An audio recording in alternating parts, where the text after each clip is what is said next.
കൂട്ടുകാരെ, welcome to buddies and foodies. എല്ലാവരും സുഖമായിരിക്കുന്നല്ലോ അല്ലേ? ഇന്ന് നമ്മൾ എളുപ്പത്തിൽ കുക്കറിൽ ഉണ്ടാക്കാവുന്ന ഒരു ചിക്കൻ ബിരിയാണിയാണ് ഉണ്ടാക്കാൻ പോകുന്നത്. ഞാനിന്നിവിടെ ഉണ്ടാക്കുന്നത് 3 പേർക്ക് കഴിക്കാനുള്ള ചിക്കൻ ബിരിയാണിയാണ്. അപ്പോൾ അതിനായിട്ട് കുറച്ച് ചിക്കൻ പീസ് ഞാൻ മാറ്റി വെച്ചിരുന്നു, ഏകദേശം ഒരു 1/4 കിലോ. ഇതിൻ്റെ അകത്തേക്ക് 1/2 ടീസ്പൂൺ ഉപ്പ്, 1.5 ടേബിൾ സ്പൂൺ തൈര്, 3/4 ടീസ്പൂൺ മുളക് പൊടി കൂടി ചേർത്ത് കൊടുക്കാം. ഇനി ഇത് മാരിനേറ്റ് ചെയ്യാൻ വേണ്ടി ഒരു 15 മിനിറ്റ് മാറ്റി വയ്ക്കാം. ഇനി ഒരു കുക്കർ എടുത്ത് അടുപ്പത്ത് വെച്ച് അതിലേക്ക് സൺഫ്ലവർ ഓയിൽ ചേർത്ത് കൊടുക്കാം. ഏകദേശം 3/4 കപ്പ് സൺഫ്ലവർ ഓയിലാണ് നമ്മൾ ചേർക്കുന്നത്. ഇതിലേക്ക് സ്ലൈസായി അരിഞ്ഞു വെച്ചിരുന്ന ഒരു വലിയ സവാള ചേർത്ത് കൊടുക്കാം. സവാളയ്ക്ക് നല്ലൊരു സ്മെല്ലും ഫ്ലേവറും ഒക്കെ കിട്ടാനായി നമുക്ക് 2 ടീസ്പൂൺ നെയ്യ് ചേർത്ത് കൊടുക്കാം. ഇനി ഇവയെല്ലാം നന്നായി ഒന്ന് ഇളക്കി ഫ്രൈ ചെയ്ത് എടുക്കുക. ഒത്തിരി കരിഞ്ഞു പോകാതെയും സൂക്ഷിക്കണം. ഈ പാകത്തിന് എടുത്ത് മാറ്റി വയ്ക്കാം. ഇനി നമുക്ക് ബിരിയാണി അരി കഴുകിയെടുക്കാം. ഞാനിവിടെ ജീരകശാല അരിയാണ് ഉപയോഗിക്കുന്നത്. 3 ഗ്ലാസ് അരി ഒരു ചെരുവത്തിലേക്ക് എടുത്തു വെച്ച് നന്നായി കഴുകി വൃത്തിയാക്കി മാറ്റി വയ്ക്കാം.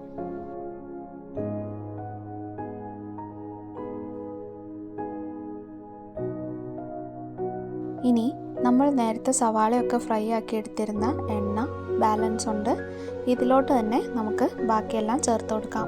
ഇനി നമുക്ക് മസാലക്കൂട്ടെല്ലാം ചേർത്ത് കൊടുക്കാം. ഇല, പട്ട, ഗ്രാമ്പൂ, ജീരകം, കുരുമുളക് എന്നിവ ചേർത്ത് കൊടുക്കാം. ഇവയൊക്കെ ഒന്ന് ഫ്രൈ ആയി നല്ല മണമൊക്കെ വന്നു തുടങ്ങുമ്പോഴേക്കും അതിലേക്ക് നമ്മൾ അരിഞ്ഞു വെച്ചിരുന്ന 2 സവാള ചേർത്ത് കൊടുക്കാം. ഇനി ഈ സവാള വഴറ്റാനുള്ള 1/2 ടീസ്പൂൺ ഉപ്പും കൂടി ചേർത്ത് കൊടുക്കാം. ശേഷം നന്നായി ഒന്ന് വഴറ്റി അരിഞ്ഞു വെച്ചിരുന്ന ഒരു വലിയ തക്കാളി ചേർത്ത് കൊടുക്കാം. ഈ തക്കാളിയൊക്കെ നന്നായി ഒന്ന് വെന്ത് കിട്ടിയതിന് ശേഷം ഇതിലേക്ക് 1/4 ടീസ്പൂൺ ഗരം മസാല ചേർത്ത് കൊടുക്കാം.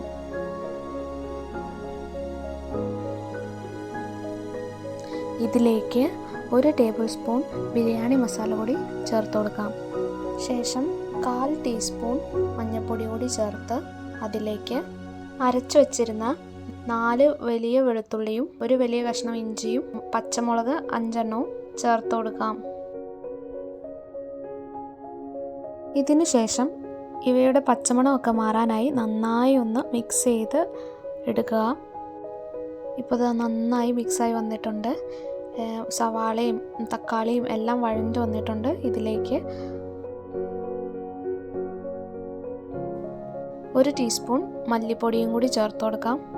ഇത് നന്നായി ഒന്ന് ഇളക്കി നമ്മൾ മാറ്റി വെച്ചിരുന്ന ചിക്കൻ കൂടി ചേർത്ത് കൊടുക്കാം. കറക്റ്റായി മിക്സ് ചെയ്ത് ഇതിലേക്ക് കുറച്ച് പുതിനയിലയും അതിനേക്കാൾ കൂടുതൽ മല്ലിയിലയും കൂടി ചേർത്ത് കൊടുക്കാവുന്നതാണ്. അതിനുശേഷം ഇതിലേക്ക് 1/2 ഗ്ലാസ് വെള്ളം കൂടി ഒഴിച്ച് വേവാൻ വയ്ക്കാം.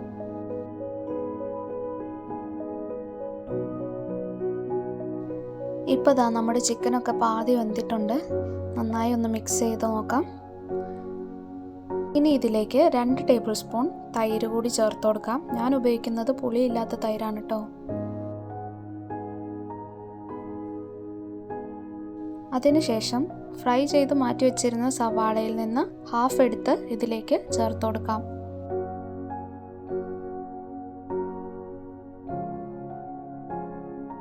നമ്മൾ കഴുകി വാരി വെച്ചിരുന്ന അരി ഇതിലേക്ക് ചേർത്ത് കൊടുക്കാം.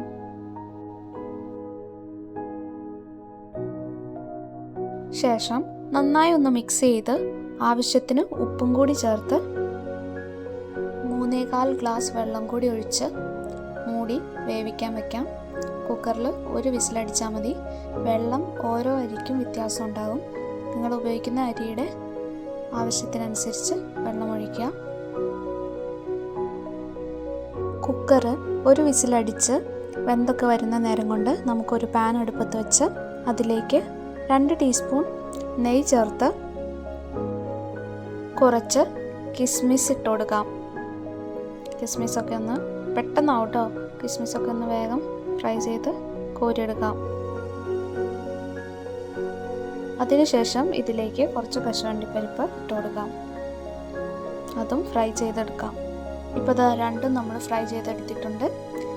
കുക്കർ തുറന്നു കേട്ടോ. കുക്കർ തുറന്നപ്പോൾ നമുക്ക് നമ്മുടെ ബിരിയാണിയൊക്കെ കറക്റ്റായിട്ട് കിട്ടിയിട്ടുണ്ട്. ഇനി നമുക്കിത് സെർവ് ചെയ്യാം. കുക്കറിൽ വളരെ എളുപ്പത്തിൽ ഉണ്ടാക്കാവുന്ന ഒരു ബിരിയാണിയാണ് കേട്ടോ ഇത്. ഒരു 20 മിനിറ്റിൽ ഉണ്ടാക്കിയെടുക്കാവുന്ന ഒരു ബിരിയാണിയാണിത്. എല്ലാവരും ട്രൈ ചെയ്ത് നോക്കണേ. നല്ല ടേസ്റ്റും ഉണ്ട്. ഇത് ഫീഡ്ബാക്ക് അറിയിക്കണേ. ഈ വീഡിയോ ഇഷ്ടപ്പെട്ട എല്ലാവരും ഒന്ന് സബ്സ്ക്രൈബും കൂടി ചെയ്തേക്കണേ. അപ്പോൾ വീണ്ടും ഒരു വീഡിയോ വരും വരേക്കും bye bye. Thank you for watching.